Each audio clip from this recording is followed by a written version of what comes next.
Good evening and welcome. Tonight we're going to be going over the brief history and geography of Vietnam.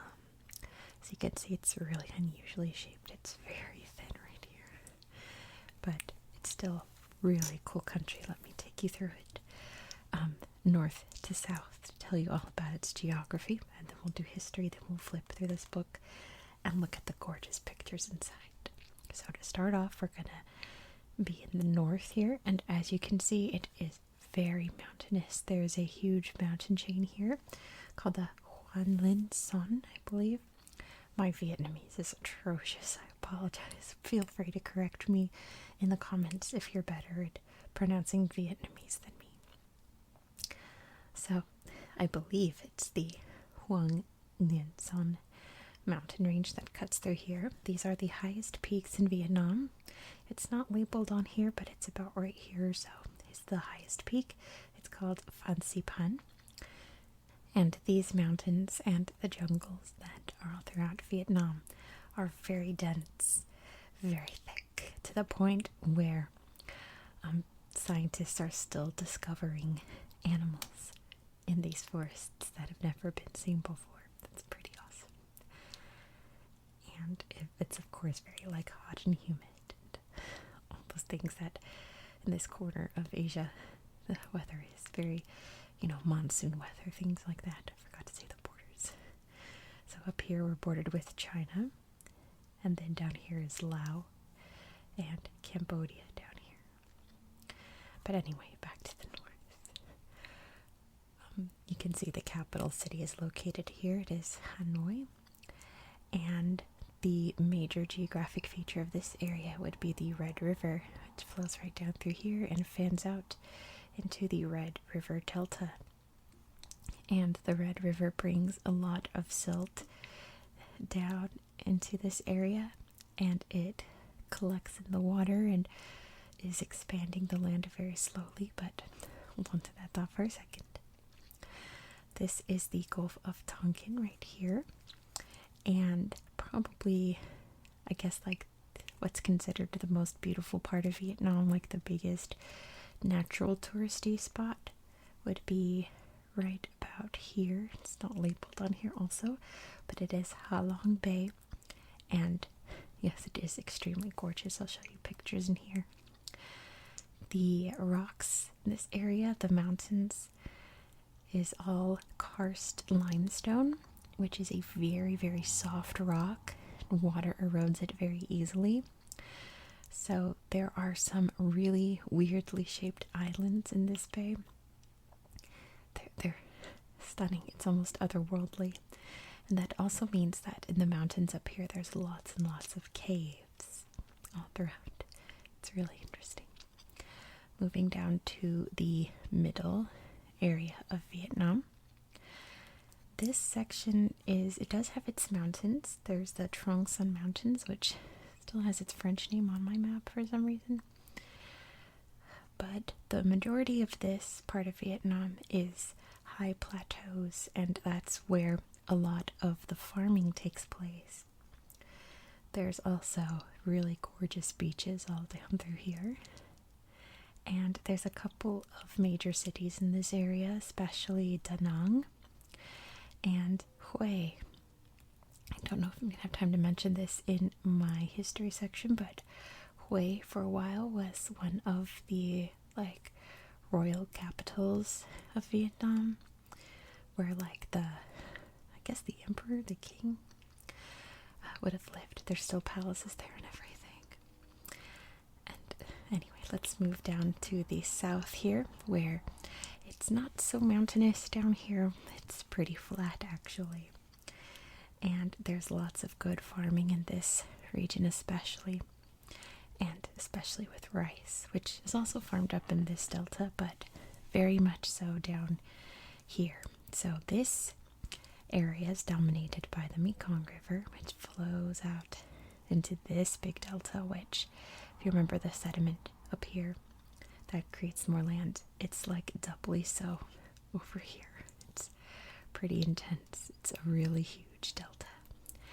And the major city down here is Ho Chi Minh City. It is the largest city in Vietnam.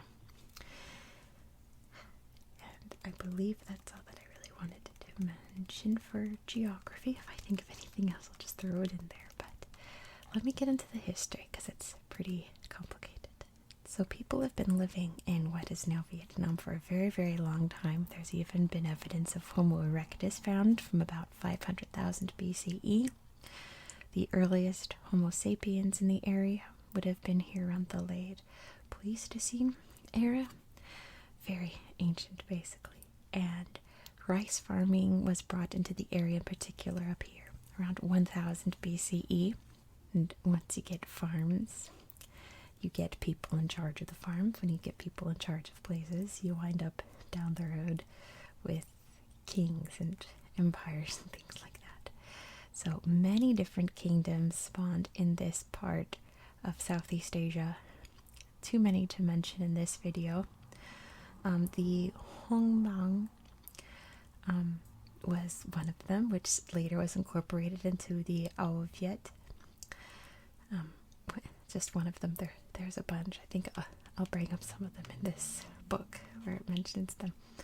But that kingdom that I just mentioned was conquered by some of the Chinese up here in 179 BCE, and those people merged together to create Nam Viet or Nan Yue, depending on how you want to pronounce it. But that's how we basically get the name Vietnam today. And it's where the Vietnamese identity really kicked off based on what we see today. So that area, which was mostly up here, there was a whole other empire going down here, but we won't worry about that now. I think we'll talk about that when we discuss Cambodia, but whatever. That area up here was conquered by Han China. So, China was never just known as China, not until like about 100 years ago or so. So the different dynasties throughout China was what it was known as. So you can think of it as China, but it was Han China that came in and took over. And there was a big rebellion movement during this time. In particular, the Trong Sisters are considered like some of the national heroes of Vietnam. There were these two sisters who the Chinese murdered one of their husbands, so they took revenge and led this huge underground movement and wound up throwing themselves into a river when they realized that they'd been cornered and would be captured. And they're considered, like I said, like huge heroes. Even to this day, there's a whole holiday based on the Trong Sisters. I really think that it was during this rebellion movement. There were lots of other heroes during this time as well. It's just that's one of the ones that in every history of Vietnam I researched, they were always mentioned.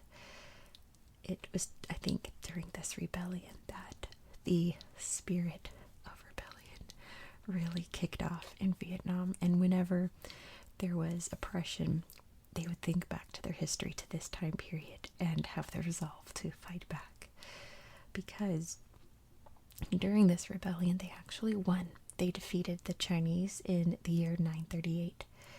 And from that point on, a real golden age occurred in this area. The kingdom at the time was known as the Dai Viet, I believe. And they did a lot of trading, and Buddhism wound up coming into the area, and it really flourished to the point where it's the dominant religion in Vietnam today.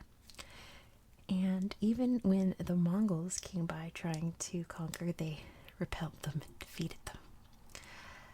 They went to war with Ming China this time in 406 and 407, and after they beat the Ming Chinese, they wound up expanding their territory and started moving down to the southern region here. And pretty much at its height, Vietnam was included all of Laos and Cambodia that we see today.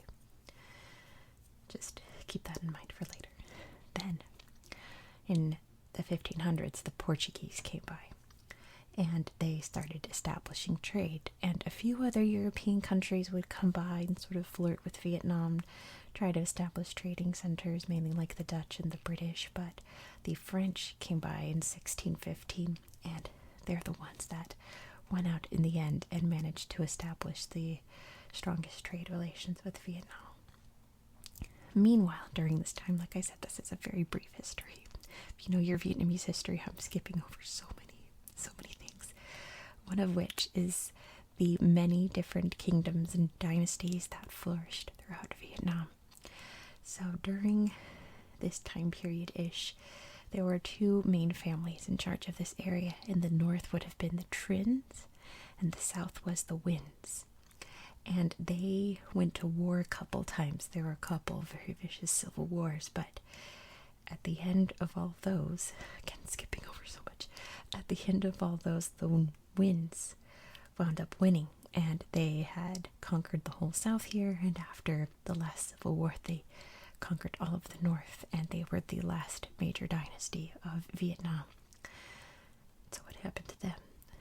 In 1843, France attacked. So basically, the people here, especially like the Nguyen kings, felt very threatened by the Catholic missionaries that were coming here and trying to convert people. So they detained the missionaries that were here, and Europe was outraged, and it was France that came with their military and attacked, and a big long war was fought, but France went out in the end. They had conquered the whole territory by 1884. Told you it was a long one. And in 1887, they created French Indochina, which, all of these were divided up into different little territories. So France made it into one big one in 1887. They established a big plantation economy, I mean to say, and really, really worked these people hard. And there were, of course, many guerrilla movements, because like I said, once someone comes down to knock them down, they will fight back viciously. So many guerrilla movements sprung up during this time to fight back, but the French held really strong control. The biggest guerrilla movement was led by Ho Chi Minh, and there was one huge rebellion in 1930, which didn't beat out the French, but it really made an impact. And Ho Chi Minh was a fervent communist, and after this, communism and communist ideals really started to spread throughout the people that lived here. And then World War II happens. Japan invaded in 1940. It was a pretty rough time. No country under Japanese occupation had a good time.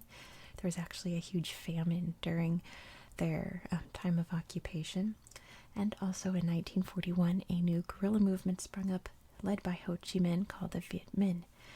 And they, of course, led a huge guerrilla fighting resistance movement against the Japanese. And when the Japanese withdrew in 1945, the Viet Minh came to action.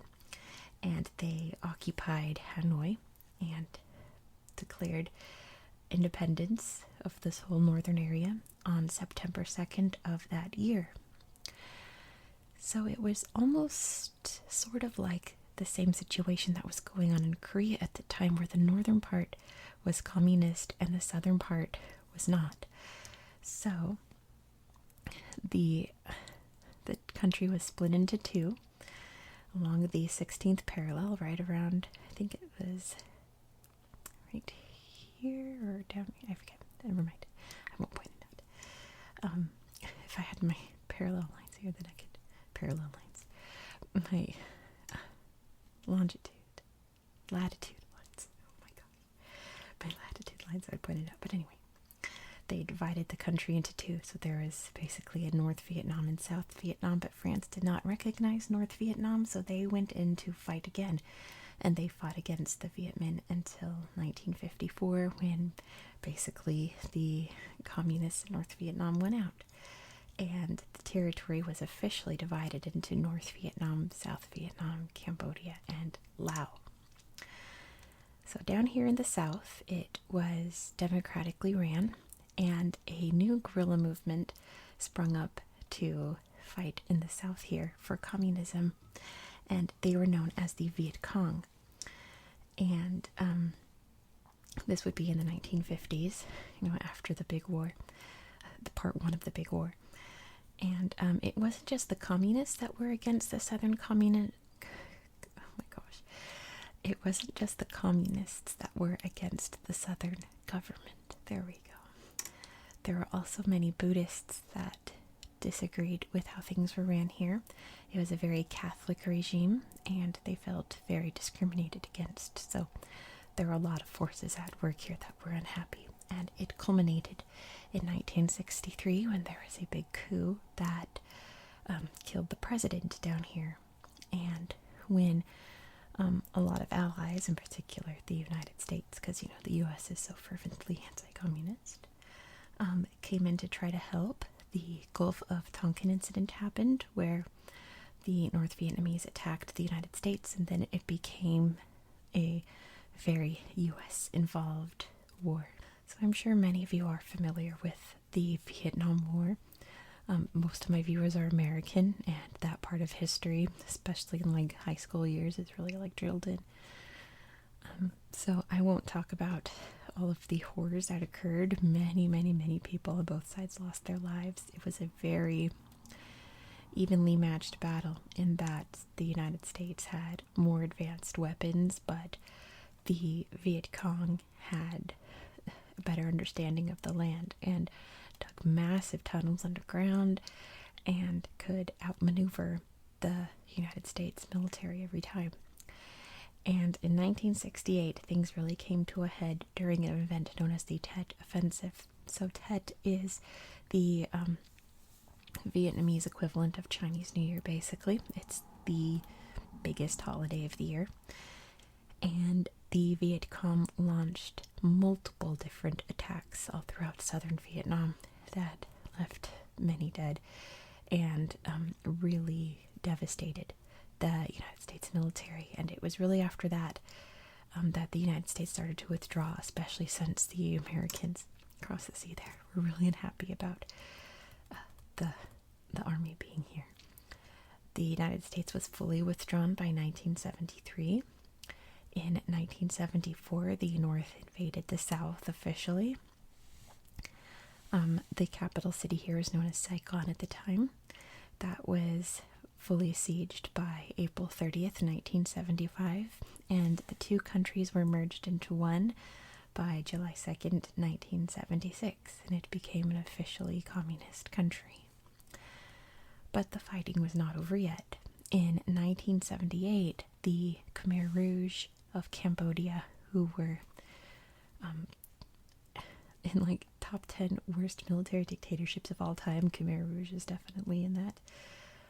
They attacked some Vietnamese villages along the border here, and Vietnam reacted by invading, and they occupied the capital, Phnom Penh, and established the People's Republic of Kampuchea, and they held on to control until 1989. The 1980s really saw a change in the economy of Vietnam because, as you can imagine, it was like a fully communist state. Communism around the world seems to have this pattern of really working out for the first couple decades, and then the economy starts to collapse. So before that could happen, they changed around how the economy worked to make it more of a market economy, more private businesses, while still keeping the whole communist agenda working.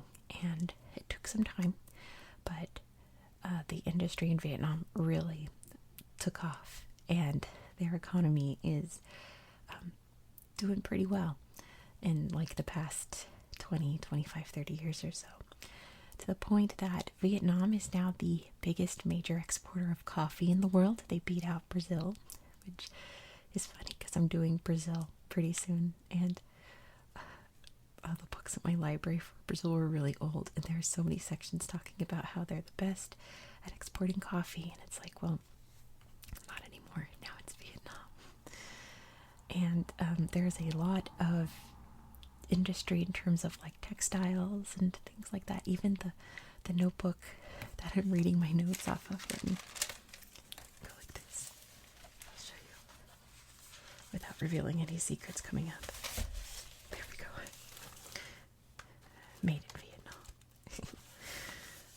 So, yeah, they have a very big industry that's only really going up in terms of manufacturing and crops and things like that. So, that's basically where Vietnam is today.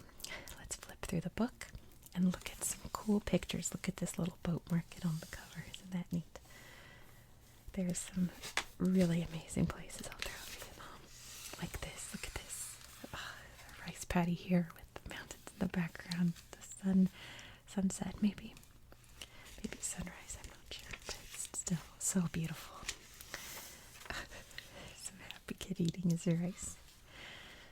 She's laughing at him. Here's a political map of Vietnam. You can see all of the major cities here. And there's Phan Xipon, the highest point. That wasn't on my map. Going for a ride. He doesn't look too happy about it, but they do. Isn't this gorgeous? Oh, so beautiful. So peaceful. This river's called the Perfume River because there's lots of orchids and things growing along it that smell beautiful. Here's a physical map, so you can really see all the mountains here, all the rivers too. And here's a good example of like the mountainous regions. There's little farms down here, the big, thick forested mountains. And this guy's got some, like, oh, they're rice plants, it says, along the Red River. And here's some of the beautiful beaches. These people are going up to the tops of the mountains to do some sightseeing. And this is Ho Chi Minh City, the largest city, and this is a pagoda in Hue, the ancient imperial capital. Here's a dam on the Mekong River, which, leads to various pros and cons, let's say, the environment and the quality of life around it, but it's still very beautiful, isn't it? And this is Ha Long Bay. Look at these islands. So that's a good example of like karst limestone landscape, how it's very soft and just erodes, but leaves behind beautiful scenery. These are all tourist boats carting people around to look at everything. It's so pretty. This is one of the Spratly Islands, which is a very highly contested island chain in Southeast Asia that many different countries claim. Oh, it lists them here: Brunei, Malaysia, the Philippines, and Taiwan, it says, and Vietnam. So it's kind of hard to say who technically controls them, right? Some monsoon rains. That's a really terrible day to go out getting some yummy noodles, street food. Oh my gosh, I love Vietnamese food, you guys. Oh, it's so good. A tropical storm came by. It's very rough. Look at this sweet monkey. Look at that face. So cute. It's a bamboo forest and mangrove trees that grow along the brackish coast. The national flower, the pink lotus, so pretty. And this is a water buffalo that lots of farmers use on their farms. This is a photo from the Vietnam War. You can see how the soldiers here really devastated the environment. But look at the beautiful forest. This is on Kappa Island, which is a nature reserve because there's lots and lots of creatures that live here that don't live anywhere else in the world, including that cute monkey on the first page. And here's some gibbons. They're really cute too. And a big old tiger.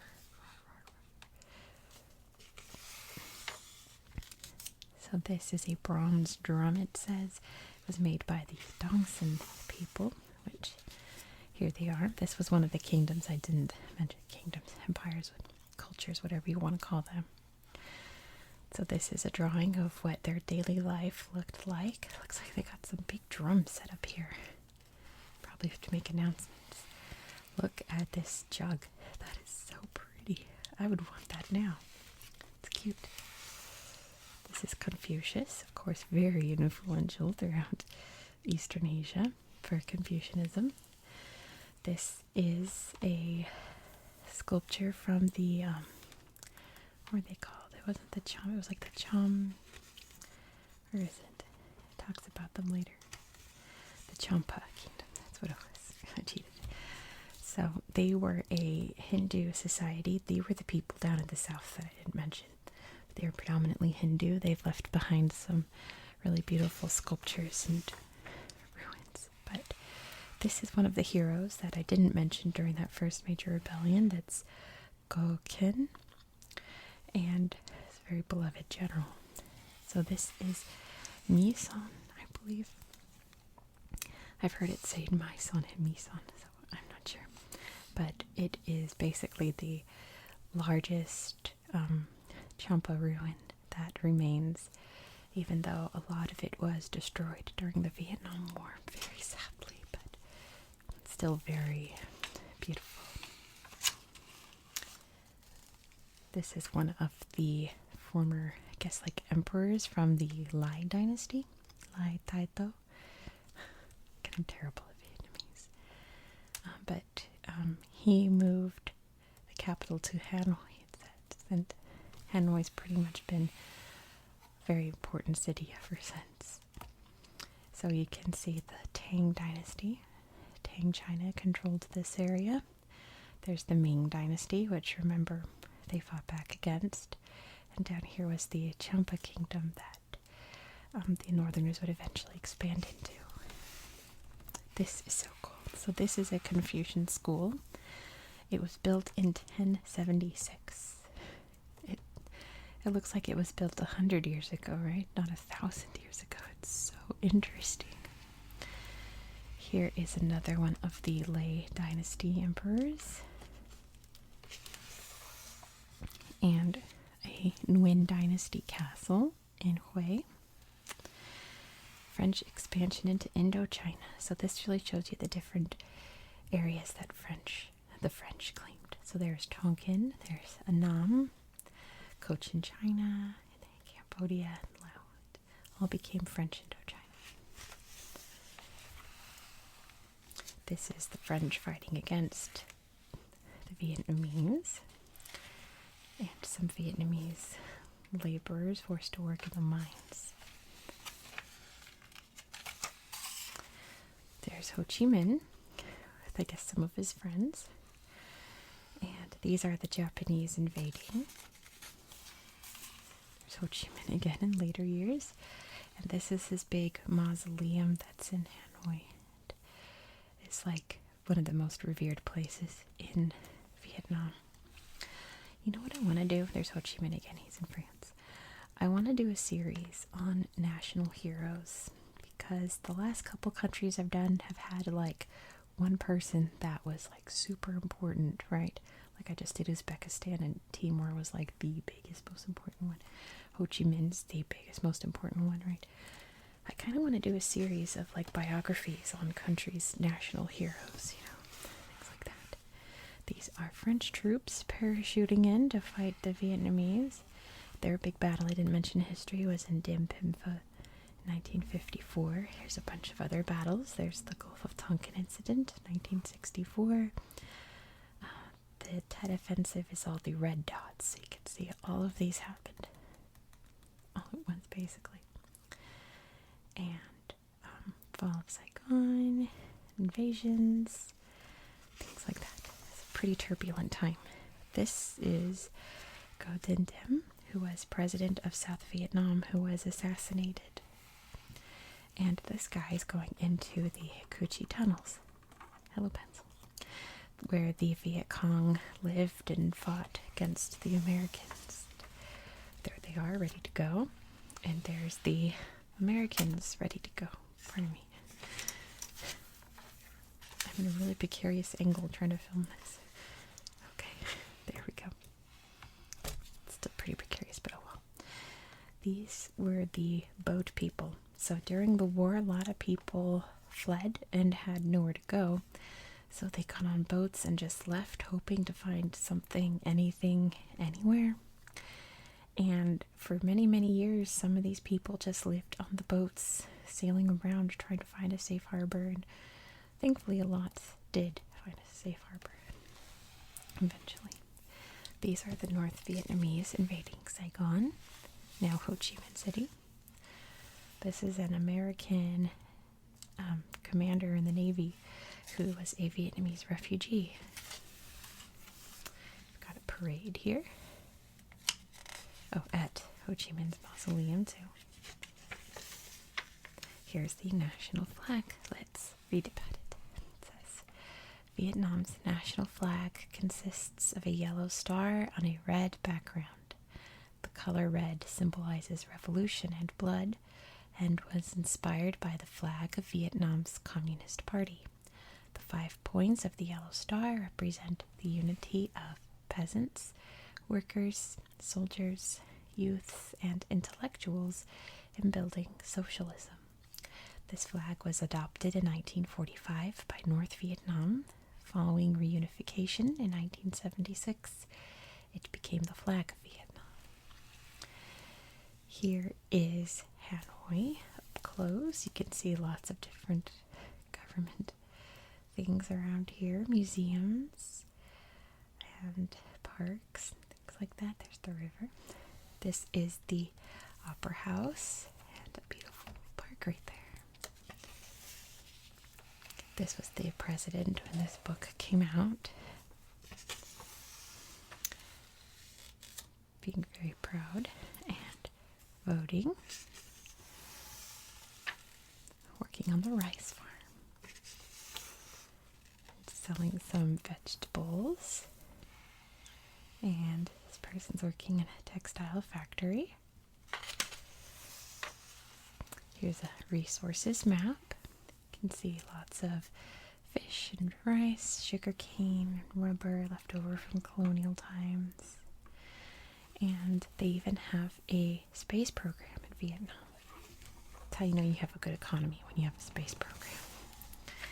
Some tourists enjoying Ha Long Bay out on those tourist boats I showed you. This is their currency. I think it's the dong. It's pronounced dong. I'm not positive. It's Vietnamese is tricky. They have so many different accent marks, and most of them are tonal, and then some aren't, and it's confusing anyway. So a lot of people get around by little bikes or mopeds, things like that. There's not a lot of privately owned cars in Vietnam. It's a population map. You can see the majority of people living down here at Ho Chi Minh City and up here around Hanoi. This person is part of the Dao ethnic group. It says they typically wear dark jackets and red turbans. Here's an ethnic group map. You can see all the different groups that live in Vietnam. This is another one. They're the Hmong people. This talks about body language, where holding hands is like a sign of friendship, and crossing your arms is a sign of respect. Look at this lady. It's a sign saying, don't leave your trash on the beach. Clean up after yourself. This guy's reading the newspaper. They're working hard at school. Here is a beautiful Buddhist temple. That is really lovely. Where's this? In Da Nang. Right, here's a little altar because ancestor worship is a very big part of Vietnamese culture, especially during Tet. You can see everything gets decorated and lots of incense is lit for the ancestors. There's Buddha, and there's a Buddhist monk. They're lighting some incense there and praying. And these people are looking at these turtles, which is an important symbol. What's it for? Stability and a long life. So this is Tran Phu in a Taoist temple. And here are some Taoists in a little procession. Another big religion. The Jade Emperor, supreme god of Taoism, it says. These are the Cao Dai worshippers, it says. Another big religion in Vietnam, along with the Hoa Hao religion, which is kind of like a Buddhist style religion. Here's a big old Catholic church. I think it's just the perspective of the camera, but it looks massive here, doesn't it? This cross looks gigantic. And there's some altar boys. And here is a man reading the Quran. A Muslim, obviously. And they're playing a trung, it's called. A big xylophone, basically. Here's a band performing, and here's some people enjoying a rock concert. Some traditional dance, very beautiful. And this is another tradition, it's water puppetry.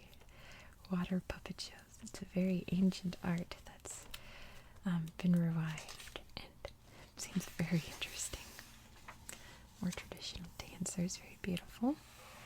And this girl looks like she's reading some manga or something. This guy's working on his wood carving. And famous footballer, like Kongvin. A wonderful smile there. Oh, there's pho. It's so good. Oh my gosh. And this person's tending to these big barrels of fish oil, which is a big part of Vietnamese cuisine. She's got her little baby there.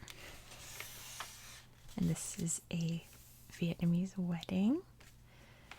And this is a Vietnamese funeral procession. This is one of the, like a cultural clothes for women. It's called an ao dai. The mooncakes for Mid-Autumn Festival. And the traditional hat's the non la. Enjoying the beach day. And riding, these are called, it doesn't say, it's cyclos, I believe. Or it's like a little bicycle taxi. That's the end of our book. So, thank you so much for watching. I have a couple other Vietnam videos for you coming up, some whispered videos, so be sure to subscribe if you don't want to miss those. I hope you found this video relaxing and educational, and I hope that you have a very good